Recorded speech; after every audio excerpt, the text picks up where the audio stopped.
BRS party తీరు పట్ల మంత్రి అడ్లూరి లక్ష్మణ్ తీవ్ర ఆగ్రహం వ్యక్తం చేశారు. యూరియా కొరత మీద పార్లమెంట్ ఎదురుగా కాంగ్రెస్ ఎంపీలు నిరసన తెలిపితే బీఆర్ఎస్ నాయకులు ఎక్కడున్నారని ప్రశ్నించారు. రాజన్న సిరిసిల్ల జిల్లాలో జరిగిన మాదిగల ఆత్మీయ సమ్మేళనంలో మంత్రి మాట్లాడారు. కేంద్ర ప్రభుత్వం మీద ఒత్తిడి తెచ్చే విధంగా కాంగ్రెస్ ఎంపీలు ధర్నా చేస్తే బీఆర్ఎస్ ఎంపీలు ఎందుకు నిరసన తెలపలేదని ఫైర్ అయ్యారు. తెలంగాణ యాస భాషను అడ్డుపెట్టుకుని కాంగ్రెస్ ప్రభుత్వం మీద బురద చల్లుతున్నారని మండిపడ్డారు. గతంలో ఎన్నడైనా కట్టింగ్లు లేకుండా వడ్లు కొనుగోలు చేశారా అంటూ కేటీఆర్ను ఉద్దేశించి ప్రశ్నించారు.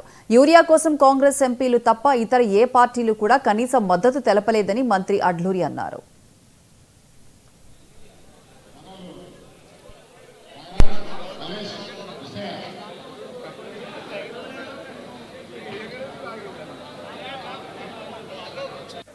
ఎంతైతే తెలంగాణ రాష్ట్రకు రావాల్సిన యూరియా విషయంలో నిరసన చేసి పార్లమెంట్ ముంగట పోరాటం చేస్తే ఈ కేటీఆర్ పార్టీకి సంబంధించినటువంటి రాజ్యసభ ఎంపీలు ఎక్కడున్నారని అడుగుతున్నా.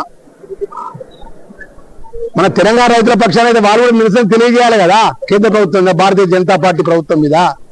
ఎందుకు చేయలే? ఇలా తెలంగాణ ఆశ భాష, ఆ మాటకారి మాటతనం, అంటే ఏదైనా కూడా అబద్ధాన్ని కూడా నిజం చేసేటువంటి నేర్పరి వాళ్ళు. అంత గొప్పగా మాట్లాడే వాళ్ళు ఇక కాంగ్రెస్ పార్టీ మీద బురద చల్లుతారు.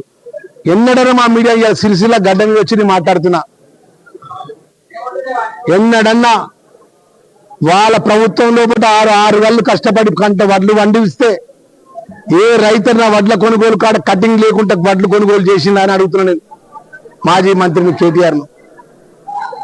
ఈరోజు ఈ యూరియాకు సంబంధించినటువంటి ఏదైతే కొంత ఇబ్బంది ఉన్నదో ఆ ఇబ్బంది విషయంలో గౌరవ ముఖ్యమంత్రి రేవంత్ రెడ్డి గారు కానీ, గౌరవ శాఖ మంత్రి తుమ్మల నాగేశ్వరరావు గారు కానీ, స్వయంగా దేశంలో కేంద్రంలో మంత్రిగా ఉన్నటువంటి ఎరువుల శాఖకు సంబంధించిన మంత్రి దగ్గర స్వయంగా ముఖ్యమంత్రి అని ఎంతైతే తెలంగాణ రాష్ట్రకు రావాల్సిన యూరియా విషయంలో నిరసన చేసి పార్లమెంట్ ముంగట పోరాటం చేస్తే ఈ కేటీఆర్